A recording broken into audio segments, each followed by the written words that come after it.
Hello students, this is the first lecture video on the subject Land Survey 1.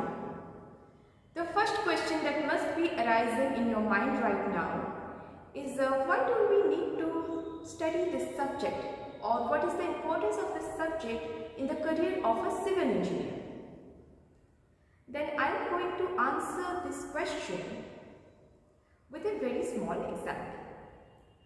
Suppose you were assigned with a task to construct a building. Then before the construction of the building, the first thing that you must do is that first you go to the land where the building is to be constructed. Then you collect some data regarding that land, like what is the terrain of the land, and what are the utilities available near the land, and you collect the dimension data of the land and other data regarding the soil of the land. And by collecting all this data, then the next step that you take is that you prepare a layout. Then you prepare a plan, then you go for construction of the building. So, this entire process of collecting the data regarding the land is nothing but the survey of the land. First, you surveyed the land, then you went for construction of the building. So, if I am assigned with a task to construct a building on Earth's surface, suppose this is Earth, and I am constructing a building on the surface of the Earth, then first I need to find out the position of the building, the angle of the building. I need to find out its position, I need to find out its angle.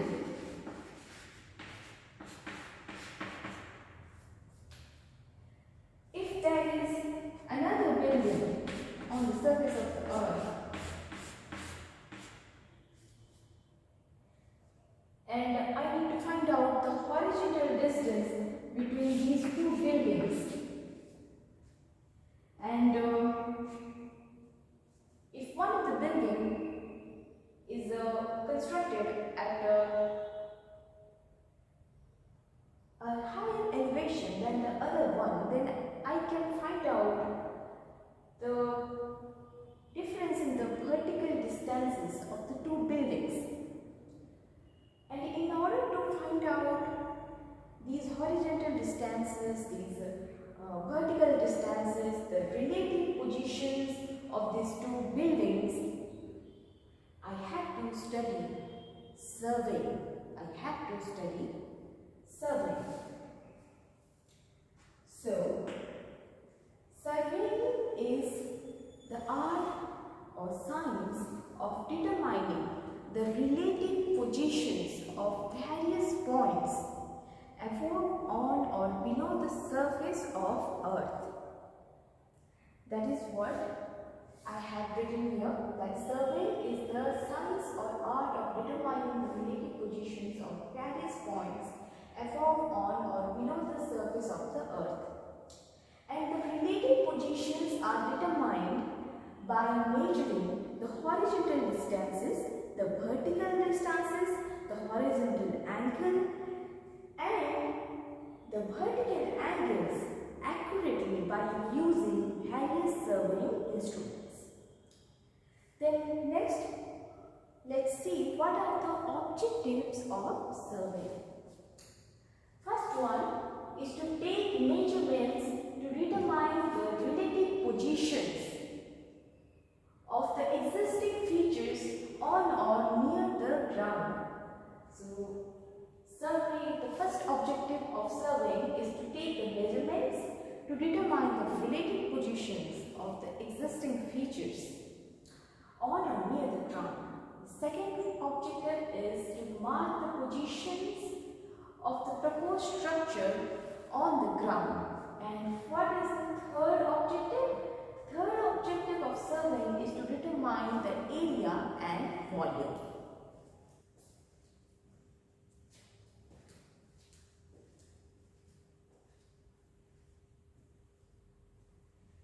Next, we shall discuss about the classification of survey. Surveying has been classified based on accuracy desired, based on its function, based on various surveying instruments used.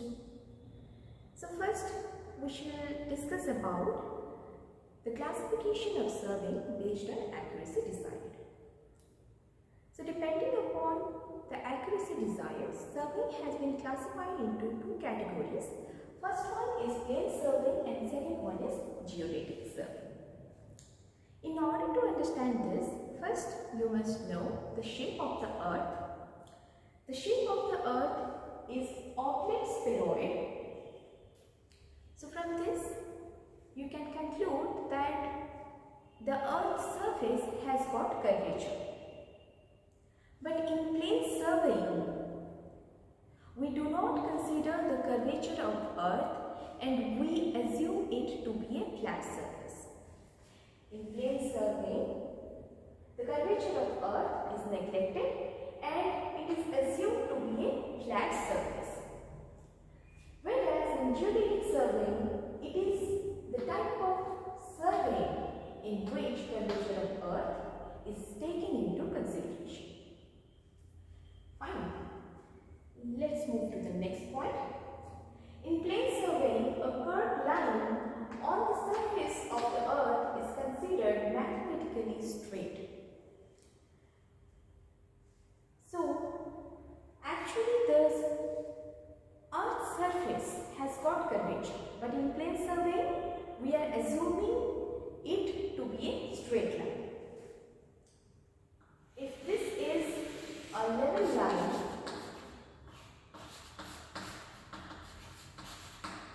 understand what is level line? Level line is a line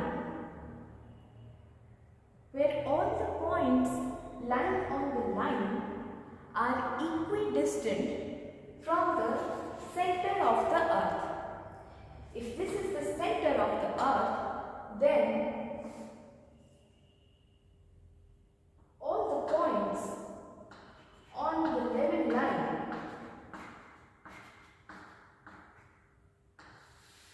are equidistant from the center of the earth. But in plane surveying, we are neglecting the curvature of earth and we are considering it to be a flat surface. So, basically, here we are assuming every curved line to be a straight line. Then let's move to the next point. In plane surveying, the directions of the plumb lines at various points are assumed to be parallel to one another. So in plane surveying, we are neglecting the curvature of earth and we are assuming the earth's surface to be a flat surface. And here we are assuming that the level line is a straight line. So if I am setting up an instrument on the flat surface over this point and I am setting up another instrument over here and I am setting up another instrument at another point, suppose here, and I am using a plumb bob. Then the plumb lines here and the plumb line here and the plumb line here, they will be parallel to one another. That is exactly what is correct in this point. That the directions of the plumb lines at various points are assumed to be parallel to each other. Then what's the next point? The next point in plane surveying is saying that the angle of the polygon and triangles are considered as plane angles.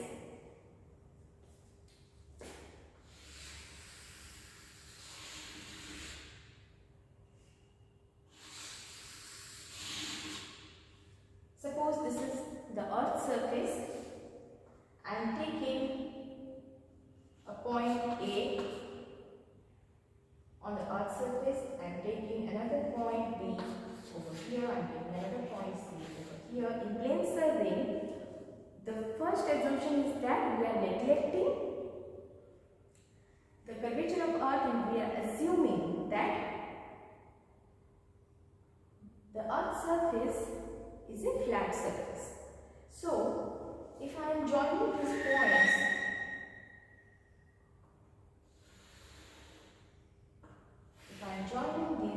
points, then the angles made by intersection of these lines will represent a plane angle. So, the angle made by the intersection of these lines will represent a plane angle. Whereas in geodetic surveying, where the curvature of Earth is taken into consideration, there we have three points, the A, B and C, and I will join these lines. See, here Earth's curvature is taken into consideration.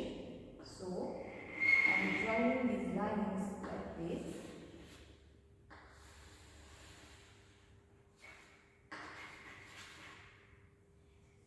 And if I will take a tangent over here and tangent on this line, then this angle will represent a spherical angle. Alright. Then in plane surveying, the standard of accuracy is less than geodetic surveying. Definitely the standard of accuracy will be less, because actually the Earth's surface has got curvature. But we are neglecting the curvature of Earth in plane surveying and we are assuming the Earth's surface to be a flat surface. So the accuracy is less here in plane surveying as compared to geodetic surveying. The next point says, in plane surveying it can be used when the areas involved are less than 250 square kilometers. So plane surveying is conducted for a small area, especially with the areas involved are less than 250 square kilometers. Whereas in geodetic survey, the directions of plumb lines and various points are different. The standard of accuracy is high. Definitely the standard of accuracy will be high, because here we are taking into consideration the curvature of the Earth, and it is used for large areas, particularly where the areas involved are more than 50 square kilometers.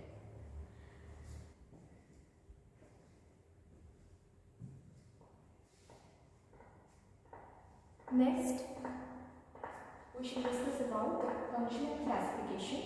So based on function, survey has been classified into control survey, land survey, city survey, topographical survey, route survey, mine survey, hydrographic survey, engineering survey, astronomic survey, satellite survey, geological survey, construction survey and miscellaneous survey. Control survey establishes the horizontal and vertical positions of widely spaced points using the principles of geodetic survey, whereas land survey is conducted for setting up the boundaries. City survey is limited to the perimeter of the city and it is used for urban planning. Topographic surveys collects the data regarding the existing natural features of the terrain like mountains, rivers, forests, etc. Route survey is conducted along the proposed route of railway or highway. Mine survey is conducted in mines. Hydrographic survey is conducted for large water bodies like rivers, lakes, etc.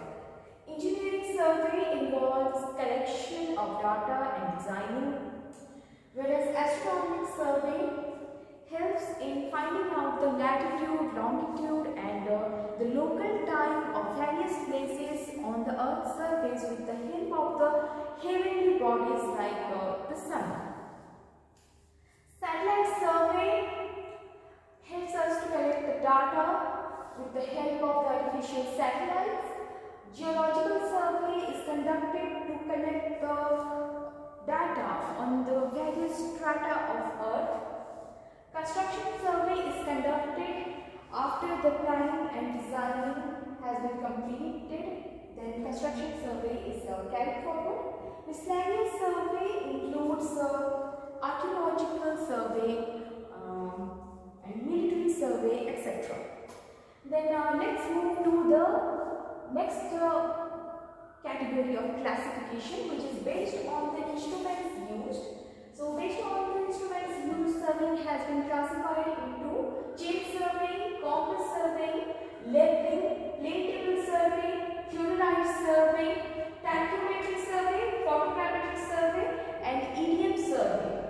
Chain surveying is the simplest type of surveying in which linear measurements are done with the help of tape and chains. Compass surveying is conducted to measure the horizontal angles with the help of a magnetic compass. Leveling is conducted to determine the elevations of various points. And plane table surveying is conducted where field work and plotting are done simultaneously. Theodolite survey involves the use of the instrument theodolite, which is a very precise instrument to measure the horizontal angles and the vertical angles. Tachymetric survey is conducted to determine the horizontal distance, horizontal angle and the elevations. Photogrammetric survey is used for creation of topographic maps. Indian surveys, here trilateration is a type of triangulation where the sides of the triangles are determined with the help of Indian surveys. So these are the different classifications of surveying. First one I have discussed depending upon the accuracy desired, and the second classification which is based on the function, and the third classification of surveying which is based on the instruments used.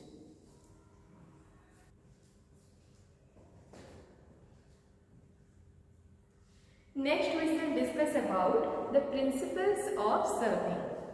So there are two principles of surveying. First one is work from whole to part, and the second principle of surveying is to locate a point by measurement from the 2 points of reference. So first I am going to explain the first principle of surveying, that is work from whole to part.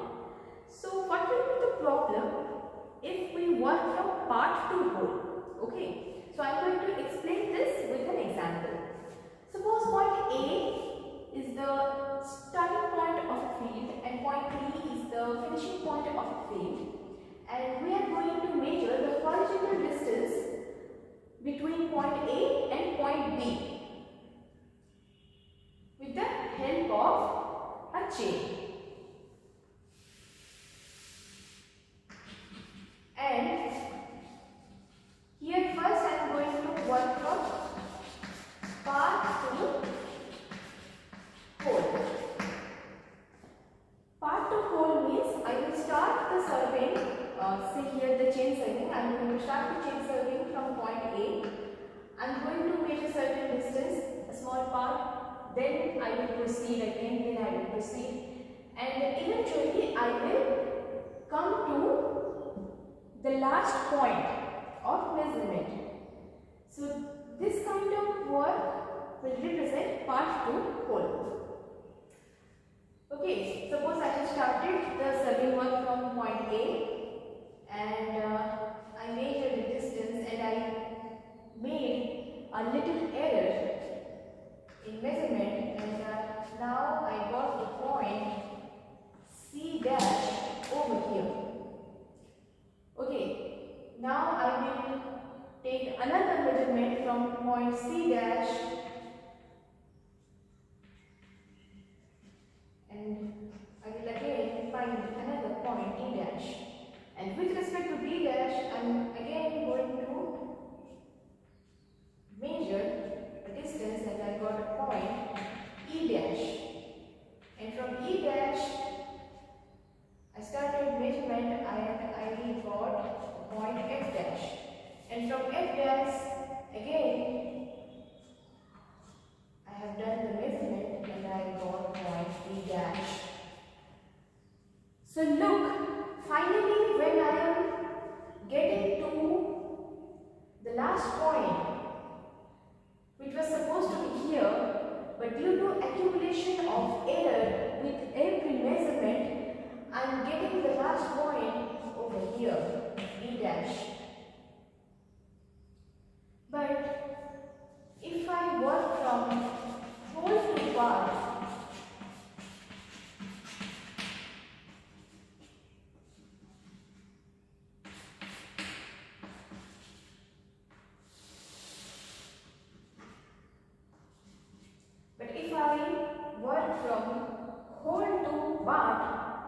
then what would happen that I will start the surveying from both the points, from point A and point B. So here the chances of occurring error is less. Suppose with respect to A, I have taken a measurement and I got the point C over here. I have taken the measurement with respect to the finish point, which is B, and I have got the point F over here. With respect to A, I have got the point E. With respect to C, suppose I have done some kind of error and I am getting point D dash over here. Okay.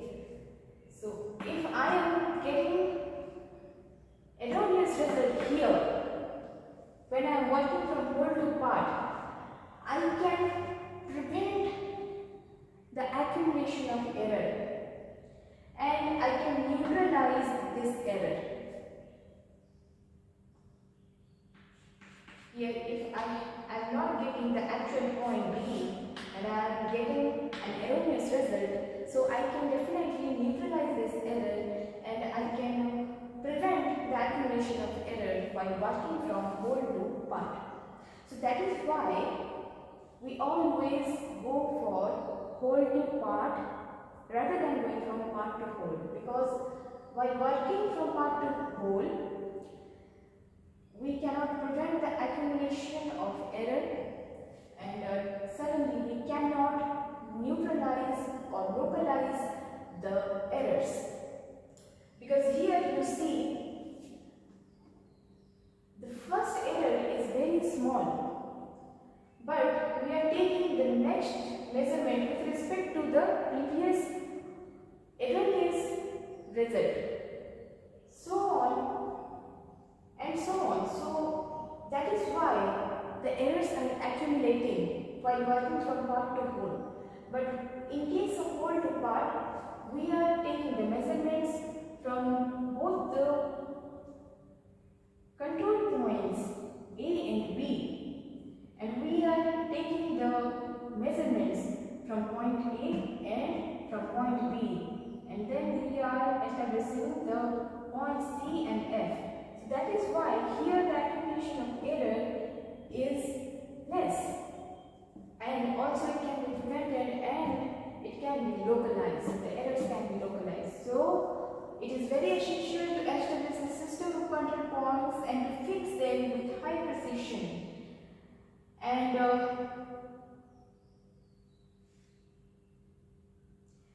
it can be used to prevent the accumulation of errors and to control and to localize the minor errors. So this is the first principle of surveying, and let's see the second principle of surveying, which says to locate a point by measurement from the points.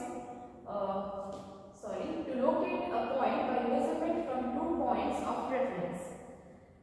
So the relative position of the points to be surveyed should be located by measurement from at least 2 points of reference, the position of which have already been fixed.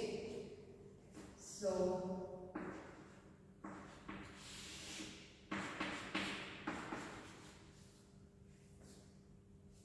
suppose A and B are the 2 fixed points, and if I measure the point, if I measure the distance of AC and BC, then I can get the point C. Okay, by measuring AC and BC, I can locate point C.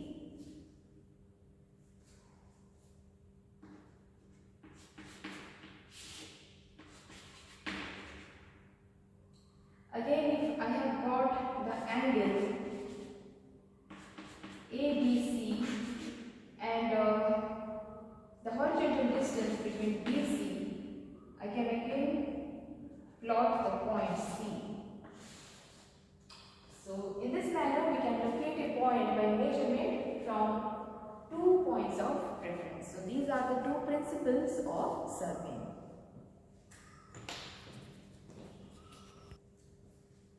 So next we are going to discuss about accuracy and precision. Accuracy denotes the closeness of a measurement to its true value, whereas precision of a measurement denotes its closeness to another measurement of same quantity. So let's understand these 2 terms with a small example. Suppose this is a target, and I am throwing darts onto the target. If the darts are hitting the target right within the circle, then I can say that I am getting accurate results. If I throw the darts and it is hitting the target right over here and right over here, then I can say that my results are not accurate, these are inaccurate. If I am again throwing the dart and it is hitting the target right over here, which is very close to the circle, then I can say that this time my result is more accurate than the previous one from this one. Okay. Now take another example where I have drawn a target. This is the circle which represents the center of the target. And I have thrown the darts and has hit the target over these places, over these points. So these results are not accurate. These results are not accurate because they have not hit the target right within the circle of the target, which is present at the center of the target. But these results have been obtained very close to one another. So I can say this is an example of precision, because precision of a measurement denotes its closeness to another measurement of same quantity. So these are the differences between accuracy and precision. So let's stop today. In the next lecture video, we shall discuss about different types of tapes and chains, the errors involved in linear measurement, and the corrections which can be done.